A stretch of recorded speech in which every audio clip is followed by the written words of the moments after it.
I'm Coach Rianto, speaking on behalf of Interfaith Study and Community Development Association. In this right moment, I'm going to talk about one of the signposts, one of the nature, one of the identity and the characteristic of truth. Like I always mentioned before, truth is defined as anything that corresponds with the nature. Truth is when your thought, when your perception, when your point of view, when your belief system consistent, correspond and coincide with reality. So the truth in essence has a sign, has a signpost, has identity, has a characteristic. The truth has a identity. The truth has a requirement that must be fulfilled. So the truth is not just something abstract. Some people just can say or claim whatever they want. So the truth, like I said, truth has identity, has a sign and a blueprint. The truth has identity. The truth has indication and requirement, and that must be followed, must be fulfilled. So in this particular subject, I'm gonna go explain and go deeper about the character and the nature of truth.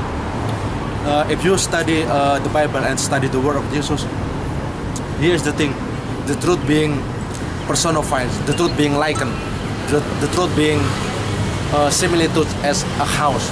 Now think about it. Like I say again, if you study the Word of Jesus, if you open up the Bible from the saying of Jesus, the truth being likened, the truth being personified, the truth being similitude, being likened like a house. Now think about it. If I stop a minute, and I ask you that question, why do you think the truth be likened? Why do you think the truth being personified or being similitude, being likened as a house? Think about it. The reason why, because the house is a place, the center for everything. The house is a place where people get together with family. The house is the place where we can nurture the child. We get together with family. The house is the place where we can find peace and tranquility.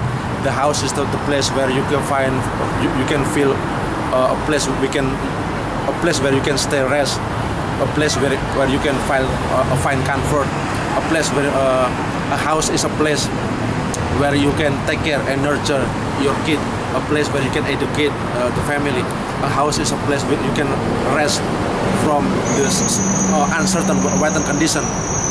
The house is a place where you can refuge, a shelter, a place where you can shelter yourself from uncertain weather condition, whether snow, whether the heat. So the house is a place of everything. So that's the reason why a truth being likened, being personified like a house. So that's consistent with the saying of Jesus.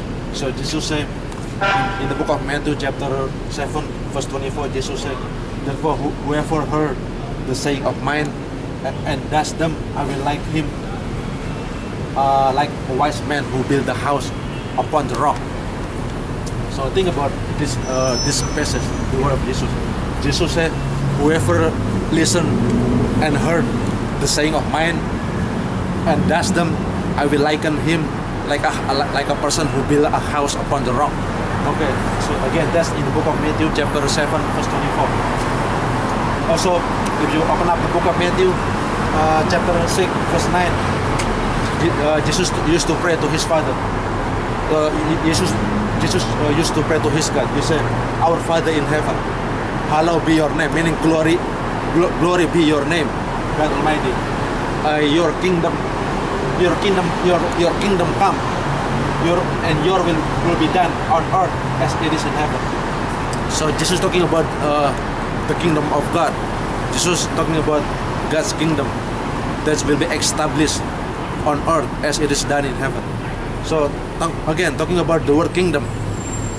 So think about the word kingdom. Whenever there is a kingdom, there is a palace, there is a structure. So whenever there is a kingdom, there is God. No, there is a king, there is a ruler. And whenever there is a kingdom, there is a palace, there is a place, there is a structure. And whenever there is a structure, there is a building, there is a pillar, and there is a foundation. So isn't that true? Now, So, like I said earlier, the truth in essence has a sign, has indication, has characteristic. So if we want to talk about the concept, the essence, and the reality of truth. So the truth is like a house, like a building. That's what Jesus said. So that's the point that I'm trying to say is that I'm trying to explain what Islam is. So Islam is like a house, like a building. It's like a structure. Now think about this question. Can there be any building, can there be any house without a pillar? Again, think about this question. Ponder upon this question. Can there be any building? Can there be any office building, a house without a pillars? Can there be a house or building without foundation to sustain, without a pillar to sustain that building? Of course not. So every building, every pillar, every building, there must be a pillar, and every building there must be foundation. So the truth has a foundation. So that's the point I'm trying to say. The truth has foundation, the truth has a pillar. Think about it again. The truth has a foundation, and the truth has pillar to sustain. So that's what the truth is. So okay, now I'm gonna start. I'm go right to the point. So Islam, or the truth, the real and the ultimate truth, which is Islam, that I'm talking about. The truth has five pillar of action and 6 pillar of belief. Okay, let's get started. So the truth, the real and ultimate truth, which is Islam. The truth has 5 pillar of action and 6 pillar of belief. So the first pillar of belief is to believe in the absolute and definite one God. Okay, again, the first pillar of truth is to believe in the existence of one and absolute God. The second pillar of the truth is to believe in the existence of the angel. That there is a million of angels that being created by God, being ordained and assigned to do certain thing by God Almighty. So that's the second pillar, to believe in the existence of angel. And the third pillar is to believe in the prophethood. The third pillar of the truth is to believe in the unbroken chain of prophethood, acknowledging that God Almighty have sent a prophet and messenger of God throughout the earth. God Almighty have sent a prophet and a messenger of God throughout the history of the mankind, and each of every prophet being sent to the particular region and to the particular nation. So that's the third pillar of truth, to believe in the prophethood. And then the fourth pillar is to believe in the scripture, the book that being sent down by the previous prophet, that God Almighty sent a prophet and messenger of God throughout the region to certain place and to certain nation. Along with that, God Almighty give a miracle and a sign to the prophet, and give us a scripture, a book. So we have to believe in that. So the fifth pillar of truth is to believe in the predestination, the concept of free will and predestination, preordainment. That is to say that every human being that ever exists on earth has been created. Everything that we are, every single creature, every human being that ever live on earth, everything has been written down, everything has been pre-degree, and everything has been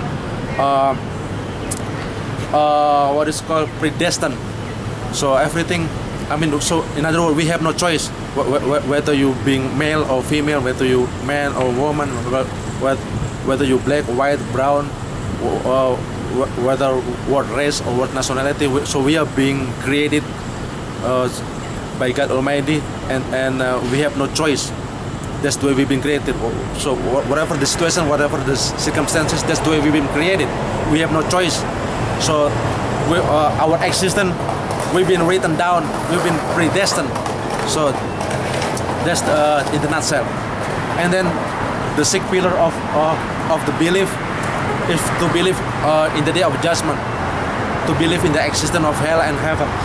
That there will be a day where every human being will be stand before the Lord, stand in the day of judgment, to be accountable, to be judged for what they have done on earth.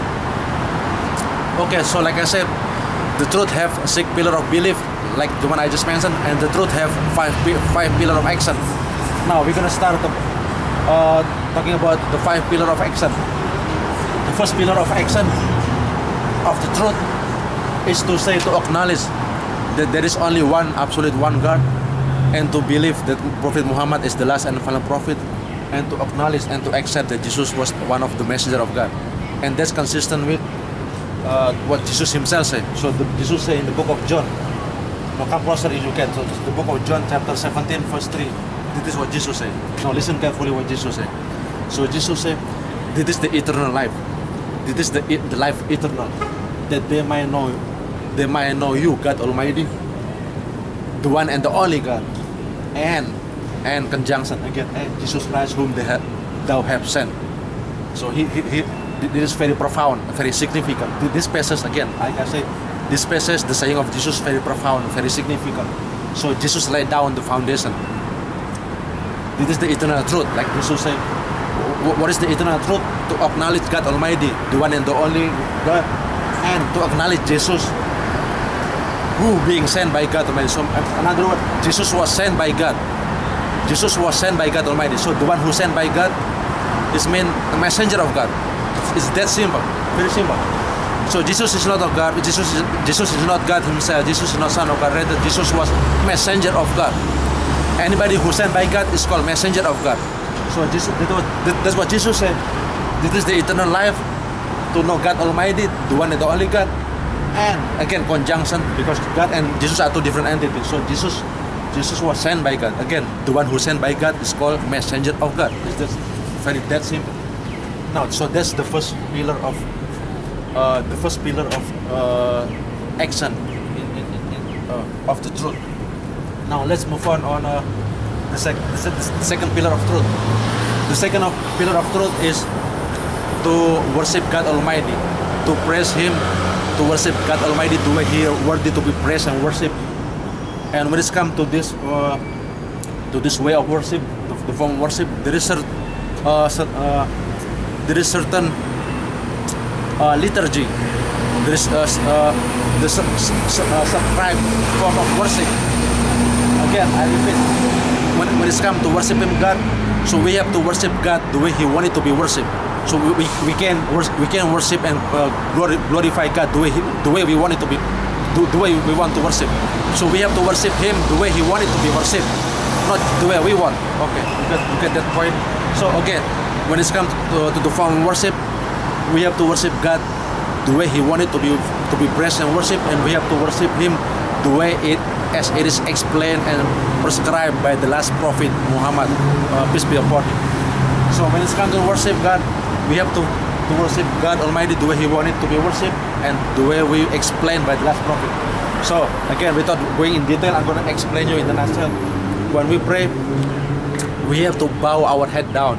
We have to bow down in prostration. We have to lower ourselves. We have in humbleness. We have to humble ourselves in prostration. We have to bow our head down, our face down to the ground. And you can see the picture right here. If you open up the Bible, you will see Jesus, Abraham, Moses, Prophet Muhammad, all the Muslims, they done the same thing. When they pray, they bow their head down on the ground in prostration.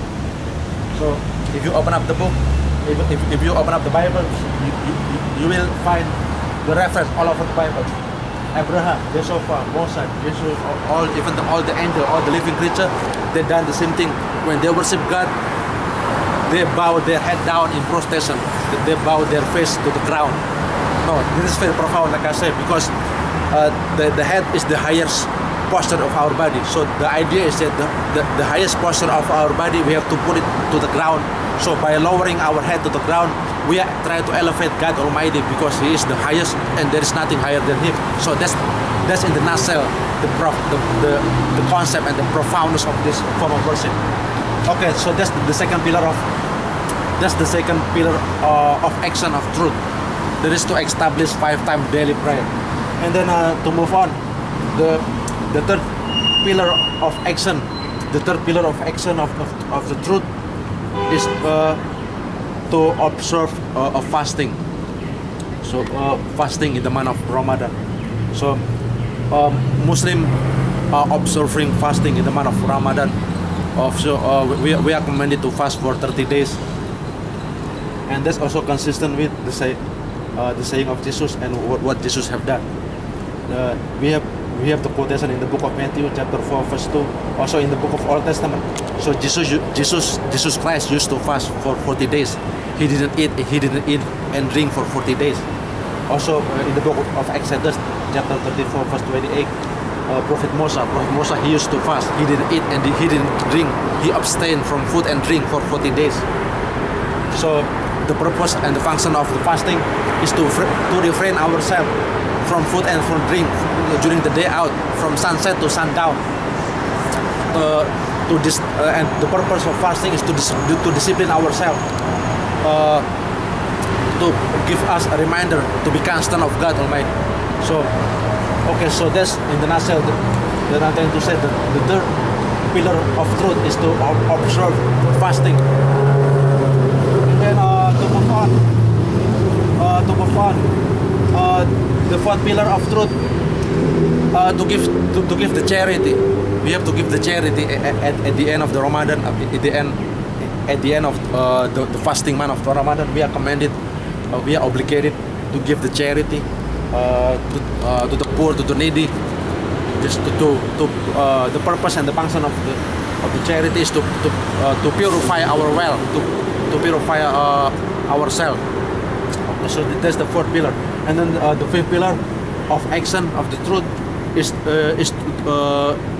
called Hajj. Hajj is pilgrimage. Pilgrimage to the city of Mecca, which is in Saudi Arabia, and the purpose is to commemorate the legacy of our forefather, Abraham, and his son as Ismail and Ishaq, who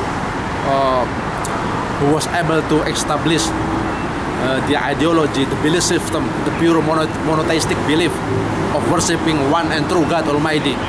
So we are commanded to go to pilgrimage or Hajj in the city of Mecca in Saudi Arabia if we financially able, if we physically and financially able. So again, like I said, this is the concept, the essence, and the reality of truth. So the truth, just to give you as a reminder, like I said in the beginning, the truth is anything that's coincide, and anything that goes hand in hand with reality. Truth has a sign, a blueprint, and characteristic. A truth has indication. The truth has identity and characteristic that must be fulfilled. And lastly, the truth is like a house. The truth is like a building, like a house. The truth is being likened, being similar to the truth, being personified like a house, like a building. So whoever, like Jesus said, whoever heard the saying of Jesus and does them and keep them, they will be a wise man who build a house upon the rock. So this is what the truth is. Okay, so I think this very much I can say. If you've been enlightened by the concept, every house, every building must have some pillar to sustain, and also more important thing, before that, we have to have a foundation. The foundation. What is the foundation of truth? The foundation of truth is to observe the concept of pure monotheistic belief, to believe and to worship in one God alone, Allah God Almighty. The concept of truth, the foundation is called Tawhid. Tawhid is to observe, to embrace the pure monotheistic belief, to worship one, the only God, the Creator, not to worship God's creation, not to worship, not to worship multiple God, not to worship anything other than God Almighty, not to associate any partner to God, not to ascribe any partner to God, not to worship a false God, not to worship God's creation, not to say anything about God that we have no right to say, not to make similarity God Almighty, the Creator, with the creation, not to say anything about God that we have no right to say, not to say that God is look like a man, not to say that God have a son, have a daughter, or aunt, or uncle. So this is the foundation of all. Without going in detail, okay, that's basically what I can say. It's called Tawhid, the foundation of truth. That's very much I can say right now. So if you're interested with the teaching in our ministry, you can go further to, you can visit my website at www.ifs-cda.com, or you can go to my YouTube video channel. You can see many different video, and you can subscribe, and you can also go to my Facebook at Heri Kusrianto, at Heri Kusrianto PhD. So with this, I hope and I pray that God Almighty might guide you, might show you the guidance, show you the light, so you can walk over the darkness. I pray and I hope that God Almighty might open up your heart and your mind to accept the truth, as the truth I just explained. So hope we'll see you again in the near future. With this I say peace be with you and God bless.